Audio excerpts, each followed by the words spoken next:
Dis donderdag aand by Van die Spoor. Hanke, dankie want ek is so bly ons kon jou vang net voor jy op jou Kameroen jag gaan. Ek het soveel goede gehad wat ek jou wou vra.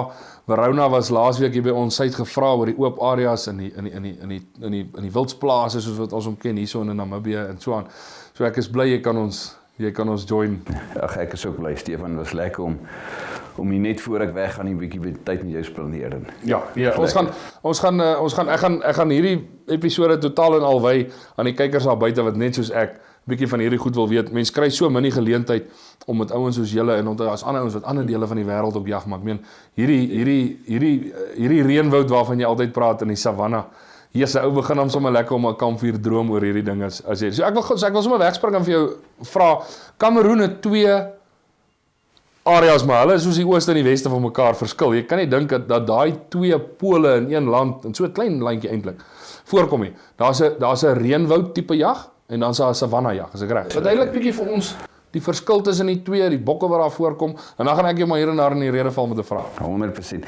Die savanna jag en die reënwoud jag is 2 verskillende jagseisoene.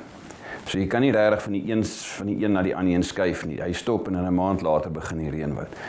Die savanna is in die noorde, ons is so soos die kraaivlieg dink ek 250 kilos van die Sahara woestyn af. So dis droog, maar is 'n savanna wat ons jag en ons jag lodderby elande daar. Ons roan, ons Northwestern buffalo en dan verskillende plains game en so wat ons daar kry. Maar daai deel is heeltemal anders as die reënwoud. Reënwoud is in die suide en dis 'n regte reënwoud. Jy weet, so ons skiet bongo en forest wolf buffalo en forest tutunga en daai tipe goed daar. En hy Red River Hogs en hy yellowback duikers en al die snaakse goede. Maar dis interessant dat 'n ou so naby die Sahara is. Dan kry jy daai savanna deel wat sin maak en dan ewe skielik kry jy die reënwoud. Is dit oor dit nader aan die ekwator kom Dis werk? weg, maar daai hele deel, die suidelike deel van Kameroen, die noordelike deel van Guinea, van Gabon, van die DRC, daai hele deel is maar reënwoud. Alles daai is reënwoud. Hanke, so julle gaan nou in die reënwoud jag. Dis waartoe julle nou gaan. Wat teiken, jy het nou vir ons gesê wat teiken hierdie kliënt en tipies hoe lank is 'n Tanzanië jag byvoorbeeld 21 dae? Ek dink julle verkoop ander jagte in Tanzanië nie. Hoe lank is 'n tipiese jag in die reënwoud vir die tipe spesies wat jy daar kan skiet? Dit is gewoonlik 'n 14 dae jag, Stefan. Jy kan 'n 7 dae ook doen, maar 7 dae is so bietjie beperkend. So is gewoonlik 'n 14 dae jag en dan wat ons jag is bongo, is gewoonlik die nommer 1 ding. En dan het jy keuse tussen forest dwarf buffalo, forest tutunga, giant forest dog, daar's olifant en so voort, so duikers en. Maar die ou besluit voor die tyd wat is sy verkose goeters wat hy skiet bongo en wat, en dan is dit 14 dae jag wat jy doen. En hoekom het dink ek vir ons interessant is dat ek dink jy ou besef wat dit kos omdat dit so gesog, ek meen daar is net soveel van daai goedjies oor in die wêreld. Ek meen en die rede hoekom maar nog van hulle is oor daar gejag word.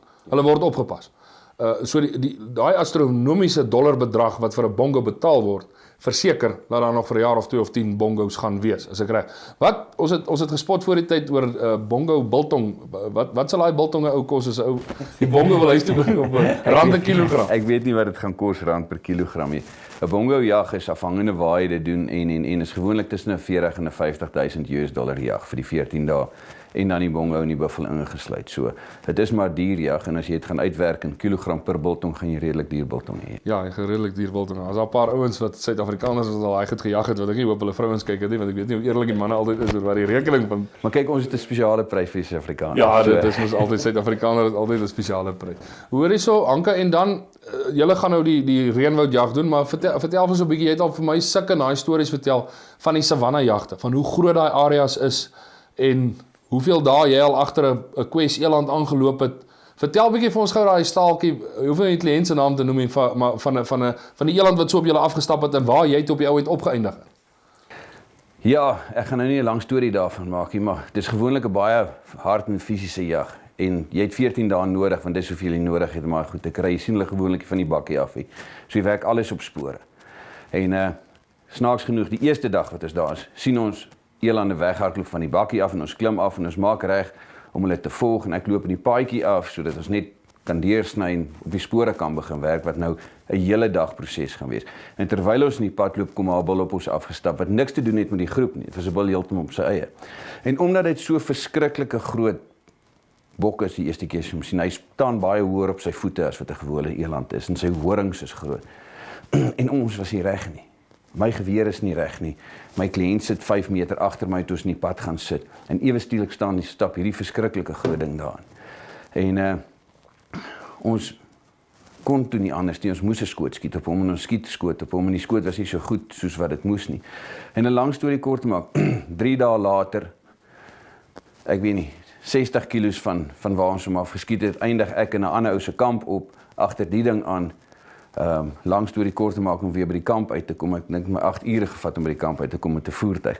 Maar dis hoe hierdie tipe goeders werk. Ja, so dit is 'n ongelooflike ervaring om so iets te kan doen. Dit is ongelukkig dat dit maar 'n dieroefening is, maar ja, nee, dankie dat jy met ons kom deel het en baie sterkte met die jag. Is dit net een kliënt wat jy vat? Is net een, is 'n redakteur van 'n Amerikaanse tydskrif wat ons vat, so ons sien baie uit na die jag. Ons behoort dalk 'n storie Definitief. 'n storie te kan, al is dit nie in ons boekie, behoort ons dalk ons Definitief. lesers te kan verwys na iewers heen. Hanke, dankie dat jy ons by ons ingeskakel het. Jy's nou nie volgende week hierso nie. Ek gaan die show alleen doen, hopelik met 'n gas of twee. Ons sien julle volgende week donderdag, selfde tyd, selfde plek.